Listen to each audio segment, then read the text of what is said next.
in the beautiful Ryman Auditorium with Steve Smith from Squeeze. Steve, thank you for sharing Thank you. a little bit of your rig rundown with us. Let's talk about your rig from the left over. There's a real beautiful rig that surrounds you here. Let's start over here and see what you got. The wonderful LP salsa snare. Beautiful kind of cutting sound with that. It's got a throw off, so Yeah. you can make it a timbale Yeah. or a snare. Yeah, it's kind of I've got the dampeners on there. Some handheld stuff here. This I just bought in Nashville yesterday by this wonderful maker called, oh God, what they are called, Brass Lasagna. I was about to say, it looks like a brass lasagna. He makes Love them with that. recycled cymbals. Beautiful stuff. The Roland here that's got some hand claps and some synth sounds. LP mounted tambourines, got some zildjians in here. This is my third one of these. I've been playing the Azuka hand and stick sound effects crash. It's the 15. Just got a new one of those today. And yeah, you know, the ribbon crasher.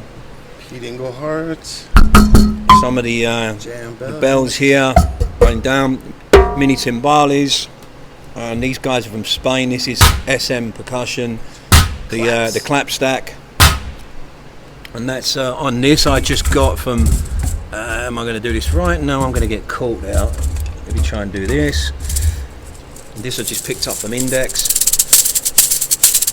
Really lovely, delicate kind of shaker sound. So yeah, you know, the fun thing, you go anywhere in the world and there's percussion everywhere you go. That's right. Tell me about your beautiful Giovanni's here. These are you know, my go-to as far as the touring kit with the Ramo synthetic heads. You prefer synthetic over skin? For touring, if I'm in a studio, always skin. But certainly when you're on the road with a kind of, you know, the roller coaster and climate, you know, it's got to be that way. You know, certainly for, you know, because you're gonna you know, crack a head, I feel like with the real skins. But my studio setup has the Manito heads. Love them. Soak them in the bathtub. Steer. Yeah, get it going on. Okay, yeah, those Manitos are great. Some of the best.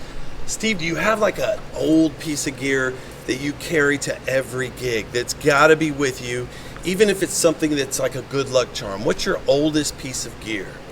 Well, funny enough, just thinking on that. I mean, here, because this is like the American kit, so historically we kept bringing the British one back and forward. So this is all relatively new. So I mean, as far as sessions, I mean, I have cowbells that I've had, you know, since the 80s. But this, as I say, is pretty much the new setup. Because this came later on, so.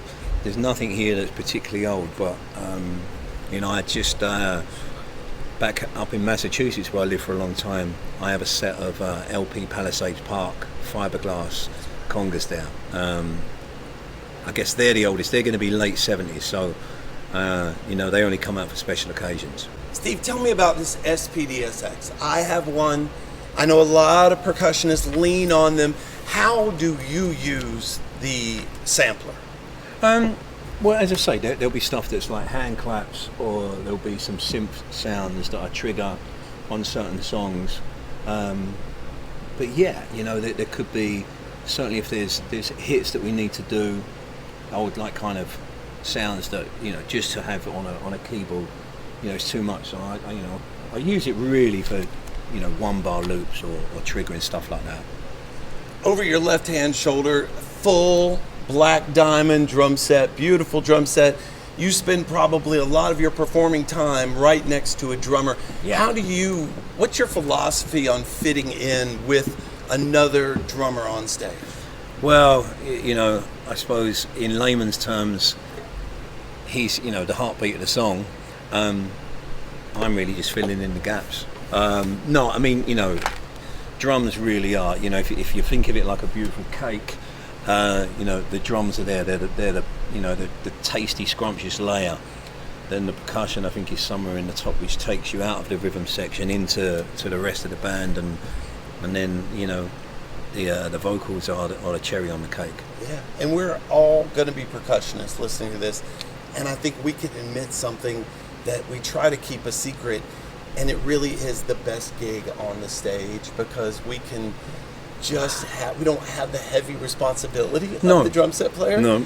And we're just responsible for colors and textures. It is, yeah, and you know you're adding those textures and layers to the songs, and you know with Squeeze it's an absolute dream. I mean, my thing when I first joined the band was like there were songs that had no percussion, not even a shaker or anything, or tambourine and a chorus. And as a huge fan, I just wanted to be respectful. So I said to Glenn and Chris, like, look, I'm a fan, so I want to make sure that, you know, like on something like, you know, on a song like Tempted, you can't play congas. You know, it's about the song.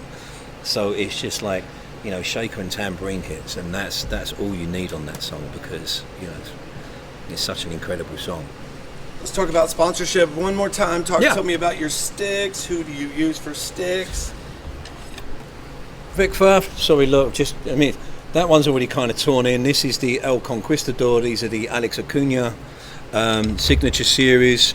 I have a wonderful deal with LP. Been with LP for, God, as long as I can remember, 30 years.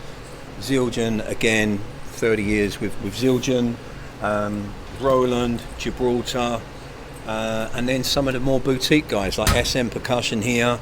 I just spoke to the guy over at Brass Lasagna, and I've only just literally discovered it yesterday, and so he's like going to send over some other bits. Always looking for new textures and sounds, right? Yeah. Last question I have for you: in-ears or wedges? Now, in-ears. It has to be.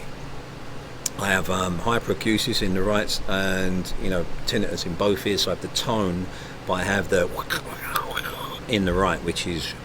You know, if someone had played me a recording when I was 20, this is going to be you at 50, I would have done something about it, and I should have, and that's what we all say. And so my thing is, when I'm kind of mentoring young musicians, is like, believe me, you know, you really, really have to protect your hearing. Yeah. Wedges were great, right? It was rock and roll. We loved it, but now we know what that kind of exposure has done. When 20 years ago, 25 years ago, when I first started on in-ears, it wasn't my favourite thing. I thought it was a bit of a vibe killer, but I love it now. Steve Smith, thank you so much for showing us your rig. We really appreciate learning about all the instruments you use, how you use them, and how long you've had them around. Thank you so much for joining us. Thank you, man. It's been really good. It's been my pleasure. Thanks. Thank you.